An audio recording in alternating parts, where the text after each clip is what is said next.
Hi, and welcome back to another episode of the History of Fan Anime. I'm your host, William Chow, and today's episode, we're gonna just see just how small our world is in the world of anime. And I'm going to tell you two stories, both about housing and basically how small the world is in, and we'll kind of see some examples with that. Okay, so before I begin, I want to go down and tell you people to go down below, click like and hit subscribe because that does help the YouTube algorithm. I know that YouTube doesn't recommend my videos all the time, and so anything that you do to help, with the comments or with that like button, that definitely does help. Right. Also, if you want to support financially, I do have my PayPal and my Patreon below. Again, I really thank anybody that's on my Patreon. It really does help because I'm creating lots of episodes and that kind of stuff here, and I now really got a really good database of episodes covering many different things across the anime spectrum.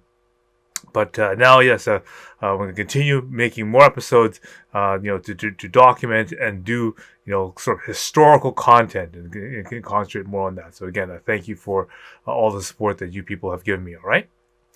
So in this episode, I'm going to talk about some stories, okay, personal stories of mine, and just to illustrate on how coincidental and how small our world actually really is. And I'm going to talk about two sort of, kind of sort of anime friendship related type of stories in this, and just how how tight our little circle is, and how events and time are. Okay, so we're going to get into some two stories. All right, and we'll get right into that. All right. So without further delay, let's begin. So my first story is about my friend Ron. Okay, so this is back when when I first moved down to Vancouver in 1987, and I started going to the University of British Columbia, and through different friends and that kind of stuff, I met up with Ron, who was also going to UBC, and so from there we basically.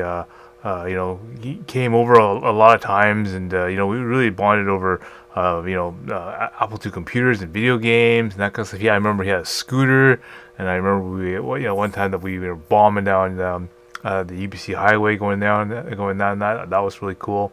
I remember that there was a time where I basically gave Ron an extra copy of the key to my basement suite, so that if he was just didn't want to go home and he just wanted to chill out or whatever, he could come over and just relax. And I know he probably played hooky and skipped a bunch of classes and just hung out at my place and played video games all day. Okay, so now this picture is really significant to the fact that this is some of the very early key people that were around me at the time when I first before we started the Japanese Animation Club.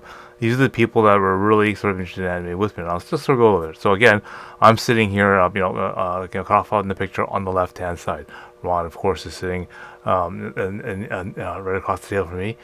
There's Andrew, which I mentioned in the previous episode, where he was at that time was my roommate, and he was, or I'm actually, but maybe at this time he wasn't quite my roommate yet, but I mean he was in the picture.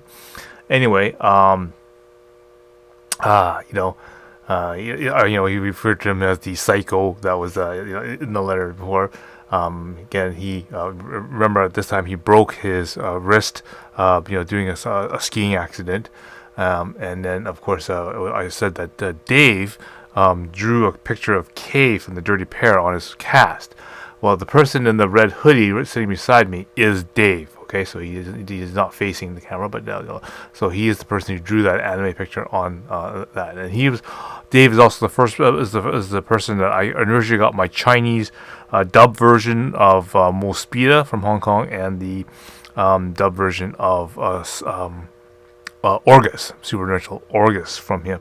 And I got that from him, which is really significant because the system that's in Hong Kong is PAL.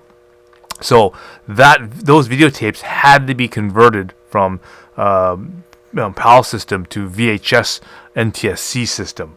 which will cost extra money, right? In order to get those translated, so they play on our VCRs over here. But anyway, so that's Dave there.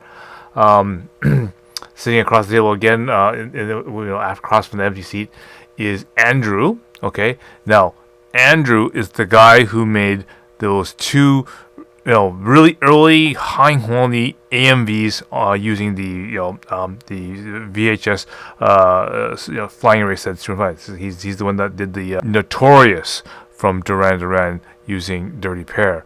He also did the one for Ariel using Belinda Carlisle. Leave a light out for me, okay? So again, if you want to check those out, I'll post the MVs on the bottom there, okay? And of course, lastly, on the far right is Sheldon. Now, he was the guy that got me really interested in, the Zeta Gundam. He knew a lot about it, the Zeta Gundam and Gundam cultures and that kind of stuff. He pointed out a lot of the shops that he was familiar with. Fuji Video, Kiku Video.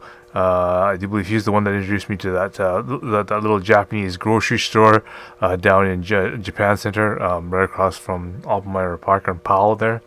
So he got really interested in that kind of stuff, and a big fan of Gundam.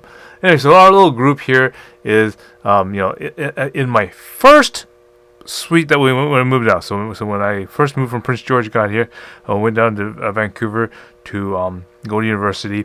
My parents, went out and bought a place down here so that I would go in the basement suite. We rented the upstairs suite to a Chinese family, kind of a fobbish type of thing. Well, kind of a local-ish, they grew up here, but they had a very fob attitude. And again, same thing with me, right? We wanted to hang out with the fobs. Of course, they were a little bit more cultured and had the attire to do that. But definitely still, they rented the top and they paid for virtually the majority of the utilities and that kind of stuff. And then we were just in the basement, just kind of just surviving with with virtually very little expenses that we had to worry about. And I'll bring up the letter that I had in the previous episode where we're talking about the topic of a conversation with another female anime fan. Okay, so again, this letter was dated April 17th, 1988, and you can see that the address is 6067. Now again, I don't mind saying this because I know obviously I no longer live there. 6067 Bassin Street, and that's in East Vancouver. So this is a typical single bungalow house, and then in the back it's got a kind of underneath a carport, and here's a picture of me standing at the doorway of the carport, so you can kind of see that the marking the thing. Again, I got this marked in 1988. And so, look at the public records for the thing, and it was sold back in 1990. And that's when I bought my new place, so that makes sense. And you'll see further up on the table, February 22nd on 2007, it got sold again. Okay, so let's keep that in mind. Now, in 2017, I was invited to Ron's wedding. Okay, so again, he normally works and lives in Hong Kong, and so they got married and that kind of stuff, and they decided to have a reception here in Canada, in Vancouver. It's where basically friends of Ron and family and that kind of stuff could go together and have a dinner. And during the conversation and that kind of stuff, while I was at the wedding, he's telling me the story that of his brother, we bought a place in Vancouver, and and when he came back to Vancouver, his brother wanted to show him the place, and so he goes into the place and it's a quaint little bungalow, and goes into the basement, and he realizes, wait a minute, I've been here before. And then he suddenly realizes that this moment of deja vu. It's like, holy crap, this is Willie's old place. And because he remembers all the times he, like I said, I gave him a key. So on certain days or whatever, if he wanted to, he can come in and just relax or pull up the video games and just play video games all afternoon or whatever. while I was working at Radio Shack, and whatever, right? And all of a sudden you realize is, holy crap, this place is that. So this is like total. Like I said, his brother didn't know about this. He didn't know all the weird stories and the things that Ron did, and the fact that this was the place. So this is like, just shows you just how small the world actually is. It's just somehow this sort of event came around, and after time's gone by, it came around again. So that this is an interesting, feel good, first story. So the second story is about my first anime store. So my first anime store I had on Renfrew Street, and basically, I did an episode back up, one of the very first episodes when we were talking about my store. But basically, it was a small little stop right in front of the bus stop there, and it was right beside a pizza delivery type of store. Anyway, so that's when I first started having this very, very first location that I started the start up the store, and it's in a quiet neighborhood, just up from the SkyTrain station. So it was really handy, the fact that it was really convenient for public transit, and it was really easy to get to. There was a local high school, Van Tech, that was just very, very, very close by. So it was a good location to get the store all started. It was a great place for us to all sort of meet, after work and that kind of stuff, and meet at the store, to get anime, play games, and wouldn't do whatever, right? And so back in 2021, I made this video where they pulled in the wrecking crane, and basically they started with the excavators, and they started tearing down my store, and basically all the other houses in that entire block, including the Petro, what used to be the Petro Canada store right next door. All that the entire block was all taken down for to create a high rise. Okay, so here they are. They're making a complete basically demolishing the property and getting ready to dig the big hole to put the parking lot and to put the the foundation in for the condo complex. Okay, so the second story involves my friend Chad here. Now, this is a picture of us when he got during his wedding back in 2016, and here we are. I was at the a 20th anniversary of VJASP back in 2018. Our host was Tim, who was back from a trip or back from San Francisco with his wife, and we basically got together for a impromptu dinner. And again, here we have Chad with his wife, Jacqueline, here at the end here. The unfortunate part was that back in 2023, Chad had passed, and so it brings up to today's part of the story is that now Jacqueline was going to need some help moving into her new apartment.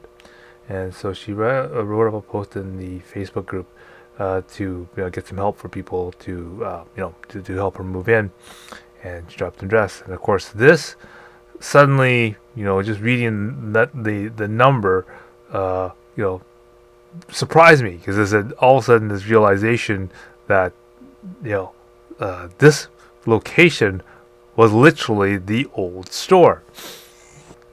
So this literally is another one of these deja vu moments where, again, the person has no idea what the past history or whatever of this particular location, for housing, and then all of a sudden, when we bring into the fold, i.e., I'm told the story of this, and I realize, something, that location is exactly where I was, or whatever. In this case, this is the location of my own store. Now again, there's a variation in the address. But remember, the entire 2500 block got changed into this massive condo, as shown here. And so So this is another one of these examples of deja vu and that kind of stuff happening where, you know, it's such a small world. Like, I mean, of all the places that you could have gone to, of all the, available rental space that's out there, no, it ends up being this new complex, which is actually, it's still to the moment is still not 100% finished being built. Right, they're still doing the sidewalk, and not everyone downstairs is like all the commercial businesses that haven't been moved in yet, like and whatnot, because I think they're putting like physical therapy kind of place downstairs, and they have none of those guys have moved in. Or I think there's a coffee shop or something going downstairs. But again, nobody's moved in, or no commercial outlets have done that so far. So, but yeah, it's definitely a brand new place. So now the person can say that can now add the Aboriginal saying, and or the so they say the hip sort of native thing to say nowadays is that this is your condo or your suite is now on the unceded territory of the Animationai. And then people wonder, what the hell are you talking about? Yeah, it's like, yes, okay, yes, this is the unceded lands of the Animationai anime store, and you're now entering the sacred territory, with of the land that is blessed by by the anime godfather himself. There we go. So anyway, that's kind of the second humor story that it just shows that we actually live in a pretty small world. All right, so you found that really interesting, and Kyle said how coincidental some of the different things are, and I will be getting into more sort of historical stories. I've got some more pictures and that kind of stuff, which I'm going to bring in from archives and whatnot in the next few episodes. So again, we're going to get more into this going down memory lane kind of stuff. All right, so I hope you're going to stay tuned for that as the next episodes come. So until next time, I will see you again.